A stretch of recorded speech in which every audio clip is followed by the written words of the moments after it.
Hey guys, Peter James here. I recently did some keys programming for a good friend of mine, David Kim, from South Korea.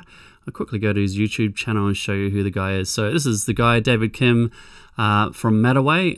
How I met him actually is Nigel Henjoff and I did a ministry trip to South Korea where we did a bunch of training and ministry and worked with teams and musicians over there.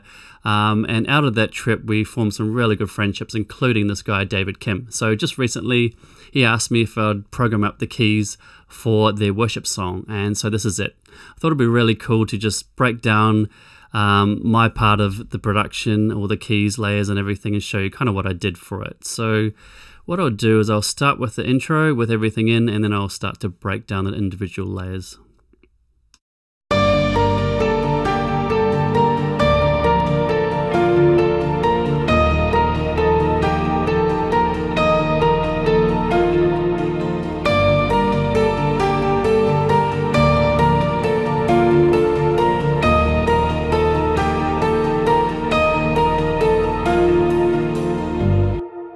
So I actually used two different types of pianos for this. The Giant from Native Instruments and the Unicorder Felt. So one's really bright and cuts through the mix, and the other one is a little bit more mellow, got a lot more character, but they work really well together. So I'll quickly solo those and show you what they sound like together.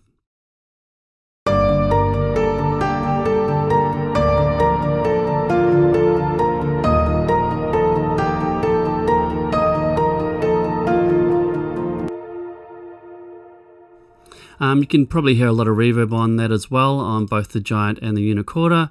And I'll quickly show you my reverb settings, Valhalla Vintage Verb and Black Hole. Love these reverbs. David Kim wanted a lot of reverb, really ambient piano, so that's why I put a bunch of that on. You can see I'm using 1176 from Wave, compressors, bit of Echo Boy for delay, and I split the two parts up. So the top part is the octave lead, then I'm doubling the electric guitar, and then the lower piano, and that's basically identical for the Unicorder as well. There we go. Down here we've got a reverse bell sound just for a little bit of extra air candy.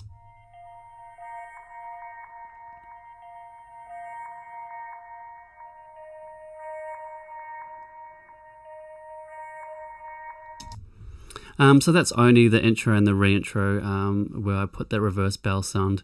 Then we move on to the pads. It's actually a stack pad, so if you open this up you can see all the different elements. It's made up of Prophet 5 and OB6 samples. It's my custom samples, and then I've run them through two of my favorite Big Sky presets as well. So that's all, and it's quite a big patch, which is why as you can see, I've frozen these tracks. Because otherwise the CPU gets pretty slammed using all of these tracks together.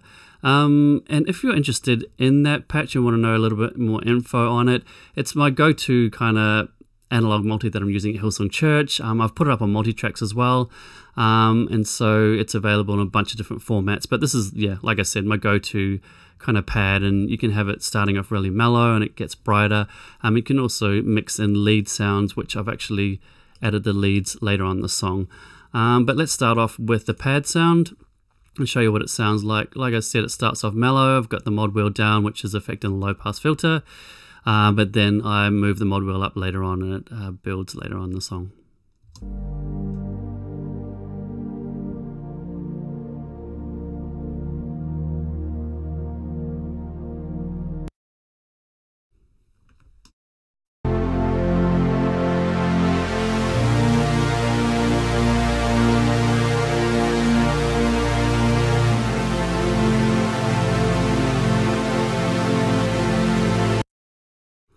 So that's the pad sound that I'm using for the song. It's actually, I've doubled it here. It's just easier to program it that way. One has a Moog filter on top of the filter that's already inside the XS24 player, and I've got that fading out the end and mellowing out just the end section.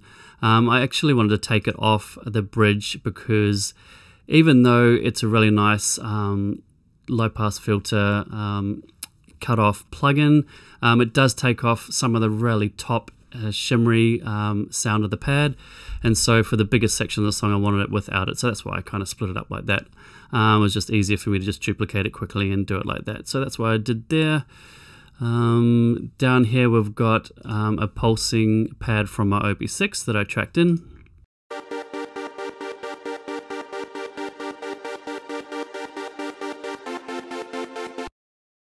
So at the very end of the song, I've got this vibe lead. It's OB6 Prophet 5 Big Sky lead.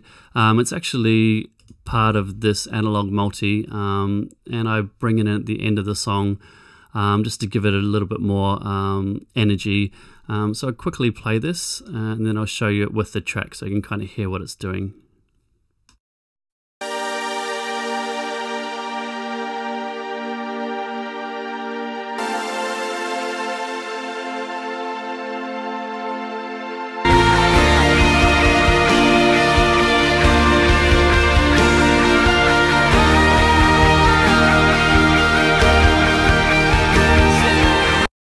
Okay, so the last element I want to show you is this ambient pad that I created.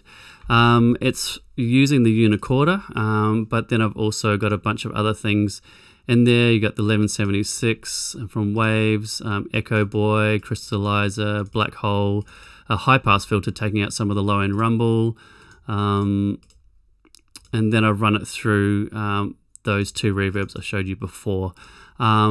I was trying to find something really ambient and unique for the down section, and just kind of stumbled across this when I was putting things together and really liked it. It's one of my favorite elements to this song. So I'll quickly solo this and show you it by itself and then with the track.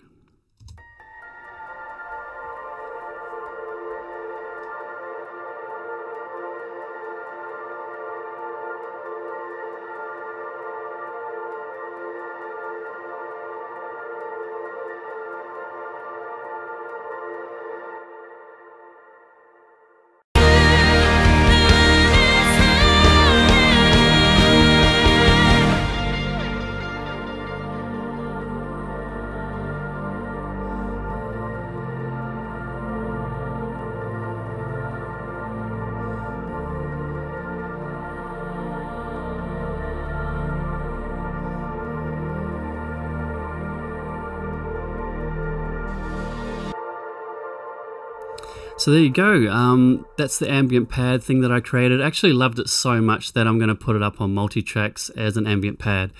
So look out for that. I think I'm going to call it Starlight. It kind of gives that vibe, so I'm going to create that on all 12 keys and throw that up on multi-tracks as well. So yeah, there you go. That's just a quick run through of all the different layers that I put on the song, all knees, all lips, for David Kim. So yeah, hope you enjoyed the walkthrough.